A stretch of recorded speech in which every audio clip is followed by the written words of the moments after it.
I haven't uploaded in a while now. I do have some big videos coming really soon though. This is just gonna be a quick video discussing this year's E3. E3 2019 has come to an end, and it had a really rough start.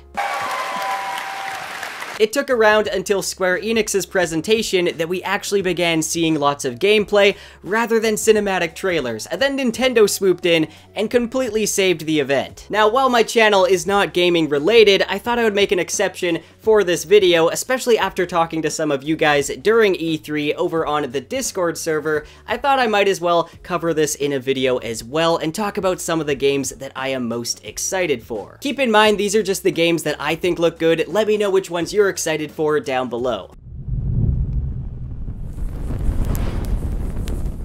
The first few days of E3 was incredibly underwhelming. I'm looking at you, Bethesda and Ubisoft. Thank you, everyone.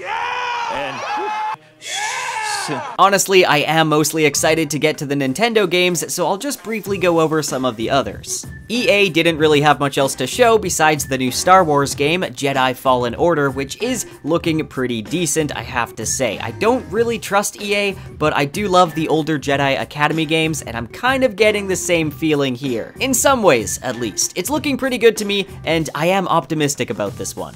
Microsoft still didn't show any new gameplay for Halo Infinite, so not much to talk about there. Psychonauts 2 is looking like a worthy sequel to one of my favorite 3D platformers. It's got a lot of crazy new environments from the look of it, and I really appreciate how faithful it's looking to the original. I'm sure it's gonna be a lot of fun. Cyberpunk 2077, obviously Keanu Reeves. That was one of the biggest highlights of E3. I'm extremely hyped for Cyberpunk, and I don't think CD Projekt Red will let us down.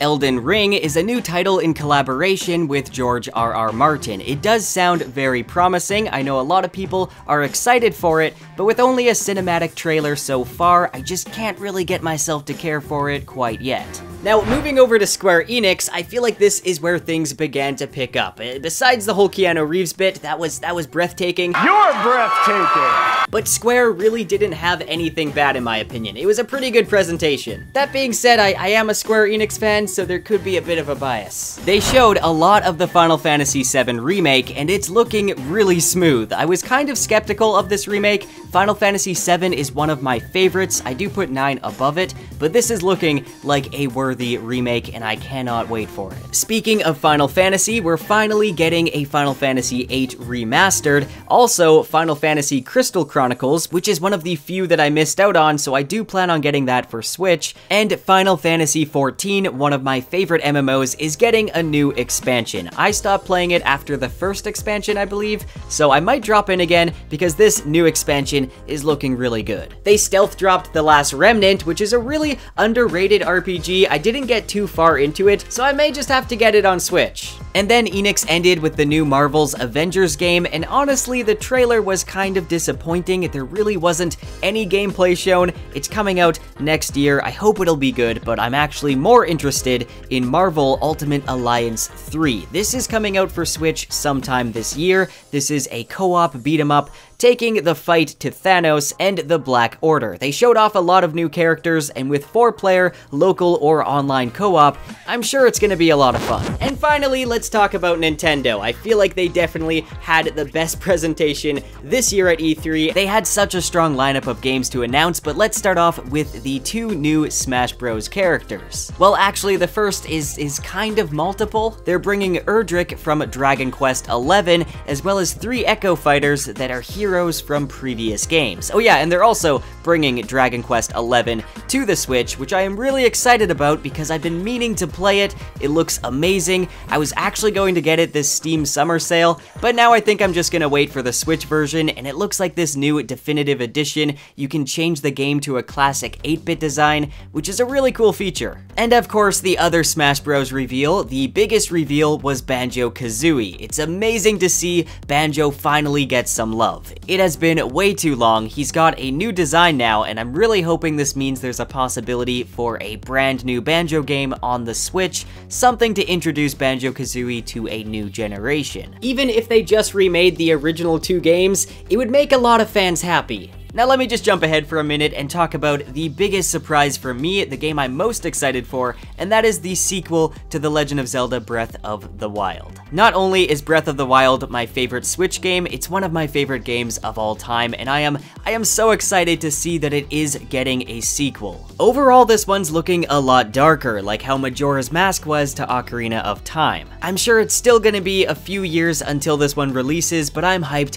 nevertheless. In the meantime, we do have two new Zelda-related games. Cadence of Hyrule, which is a Zelda crossover with the indie roguelike rhythm game Crypt of the Necrodancer. I have played that one. It has a bit of a learning curve, but once you get the hang of it, it is a lot of fun, and this one looks like an improvement from that. Plus it's Zelda, so it's gonna be fun. And just the fact that Nintendo is collaborating with an indie company for something as big as The Legend of Zelda, that's some pretty big news for indie developers, and I'm excited to see if they're gonna do this more in the future. And then of course, the Link's Awakening remake. Now I think the cutesy art style makes or breaks it for a lot of people, but I think this is a charming and beautiful reimagining of the original game. It's almost claymation-like in a way. It's very unique. I think it keeps it distinct from the Wind Waker and Breath of the Wild and every other Zelda game. Now, the original Link's Awakening was kind of on the shorter end, so I wonder if they're gonna add some more content to stretch out the playtime a bit more. They are adding what looks like a dungeon maker mechanic, which we know little about, but I'm sure it's going to be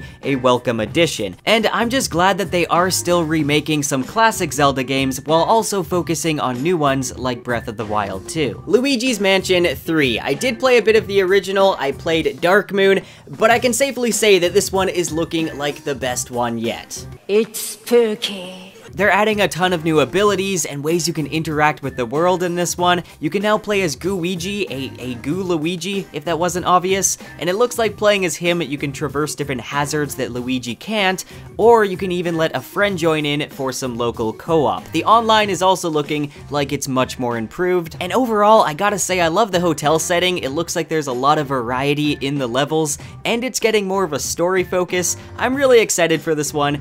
They don't have an exact day yet, but it is coming in 2019. Now, another big Nintendo IP, Animal Crossing New Horizon. I have played the original Animal Crossing, I played New Leaf, I didn't play any of the ones in between, but I am ready for a new one. I do understand how Animal Crossing isn't a game for everyone. Some people think it looks tedious, but honestly, games like this and like Stardew Valley and Harvest Moon, I always find them to be a lot of fun and just really relaxing, and this game is switching things up a lot, and I'm excited for it. In all the previous games, you would start off in a pre-existing village, but in New Horizons, it ships you to a deserted island. You're gonna have to help the new inhabitants build a village from scratch, and instead of buying your tools, you're gonna have to craft them. It looks like there's a lot of new mechanics and improvements, and there's also local co-op and apparently up to 8 players online. Let me know what you think if you're into Animal Crossing. I like the new direction it's going in. Unfortunately, it was pushed back to release March 2020. There was also a Dark Crystal game announced. I don't know if Netflix is the publisher. I don't know. I just know that we don't even have Netflix on the Switch yet, and I'd probably rather have that than this game, to be honest. I really just thought that the Dark Crystal was like a fever dream from my childhood. But after the announcement of the new Netflix prequel and the fact that I found a copy of the original, I'm starting to come to terms with the fact that this is real.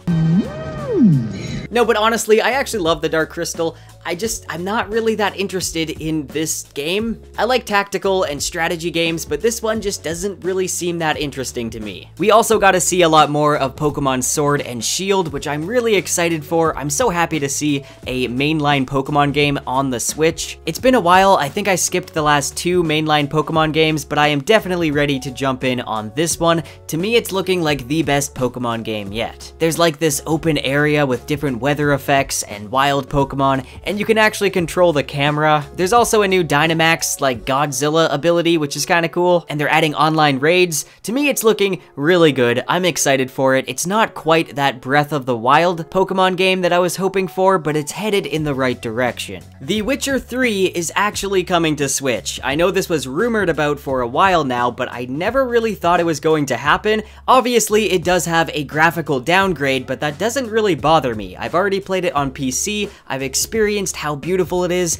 but I think replaying it with the advantage of portability is gonna be amazing and just worth it alone. You may have heard of a little indie game called Hollow Knight. I would highly recommend playing it. It's one of my favorite indie games, and now it's getting a sequel called Silksong, which looks really beautiful, and I imagine it's going to be just as good, if not better, than the first game. Super Mario Maker 2, of course I'm excited for that as well. That's coming out on June 28th, and now I kinda wish I didn't buy the first game on the end of the Wii U's lifespan. If only I knew there was going to be a second one. The second game is finally adding local co-op, which was kind of the main thing I wanted from the first game. Trials of Mana is getting fully remade. I never played the original, but this is looking pretty good. And they also localized the Collection of Mana on Switch, which I believe is on the eShop right now. I would say besides the sequel to Breath of the Wild, my other biggest surprise this year was probably No More Heroes 3. I really liked the first two on the Wii, but I never did get Travis Strikes Again. It just didn't interest me that much, but now that there's a third main game coming out, I'm definitely gonna have to pick that one up. Astral Chain is a game I'm actually getting more and more excited about. It's looking better than I was expecting, and I didn't see any frame rate drops in all the new gameplay footage. It's looking really smooth. I think this is a promising title, and one of the Switch games I'm most excited for. Anyway, I think that's all of them. I'm probably forgetting some. Let me know down below which games you're excited for and what you thought about this year's E3.